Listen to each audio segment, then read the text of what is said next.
مکے والوں نے مسلمانوں کو بہت ستایا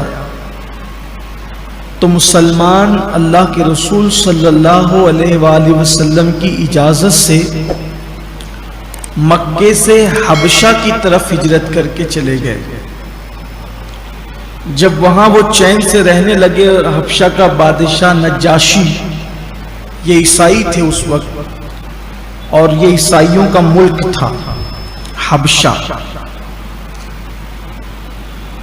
تو جب یہ حضرات وہاں پہنچے اور سکون کی سانس لی تو مکے کے کافروں کو وہ گوارا نہ ہوا اور وہ وہاں نجاشی کو بہکانے کے لیے گئے۔ تو جب نجاشی کو بہکانے کے لیے گئے تو کہا کہ وہ تو آپ کے نبی عیسیٰ علیہ السلام کے خلاف بولتے ہیں اور ایسا ہے ویسا ہے، جو بھی ان کو کہنا تھا۔ تو نجاشی نے مسلمانوں کو بلانا بھیجا۔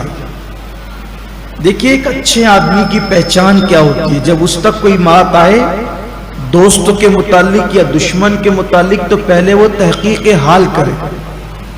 تو حضرت نجاشی نے بھی یہی کیا کہ جب بلایا ان کو تو حضرت جعفر طیار، یہ مولائے کائنات کے سگے بھائی،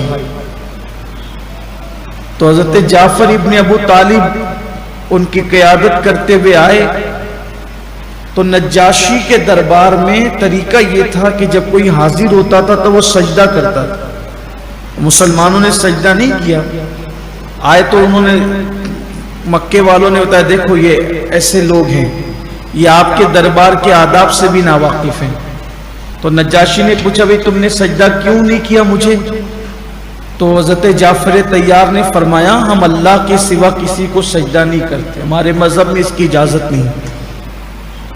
بہرحال پھر تو نجاشی نے پوچھا کہ حضور علیہ السلام کے متعلق بہت سی باتیں پوچھی تو حضرت جعفر نے بیان فرمایا۔ پھر کہا کہ کیا آپ لوگ ہمارے پیغمبر کے بارے میں کیا کہتے ہو؟ تو کہا کہ وہ اللہ کے بندے ہیں، وہ ابن اللہ نہیں ہے، وہ عبداللہ ہے، بادشاہ سامنے ہے اور حق بات ہو رہی ہے۔ یعنی مومن کی شان مومنانہ یہ ہے کہ کوئی ہو وہ اپنے مذہب کی بات بغیر کسی خوف کے رکھ دے، انجام کچھ ہو مذہب کی بات رکھ دو۔ تو کہا کہ آپ کے نبی پہ جو قرآن نازل ہوا ہے ذرا اس میں سے کچھ پڑھ کے سناؤ۔ تو حضرت جعفر طیار، اب دیکھیے حضرت جعفر کی حکمت، کہاں کیا کہنا چاہیے یہ اصل بات۔ جب نجاشی نے کہا کہ قرآن سناؤ تو حضرت جعفر طیار نے سلیکشن جس سورہ مبارکہ کا کیا وہ سورہ مریم۔ آپ نے جب سورہ مریم پڑھنا شروع کیا، ابھی بھی سورہ مریم ساری سورتوں کا کیف الگ ہے، جدا جدا سب کی شانیں، لیکن جب سورہ مریم پڑھی جاتی ہے تو پھر بات ہی کچھ اور۔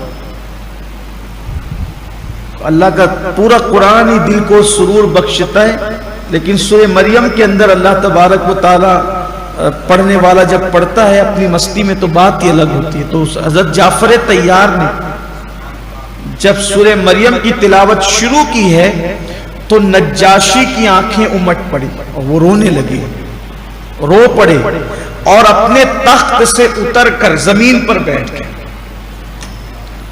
اور پھر کہنے لگے یہ وہی کلام ہے،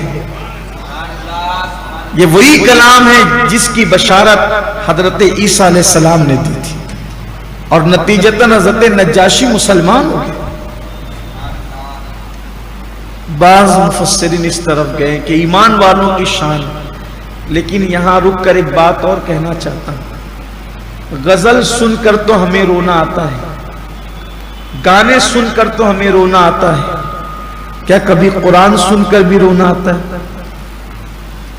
اگر قرآن سن کر رونا نہیں آتا تو اپنے حال پر رو لو، کہیں ایمان کا طوطا تو نہیں اڑ گیا دل سے ایمان تو نہیں نکل گیا، منافق تو نہیں ہو گیا، نفاق تو نہیں پیدا ہو گیا۔ اس لیے کہ قرآن تو بتا رہا ہے کہ مومنوں کی شان یہ ہے کہ وہ قرآن سن کے روتے ہیں، اور یہاں تو حال ہے کہ کب ختم ہو کا یہی حال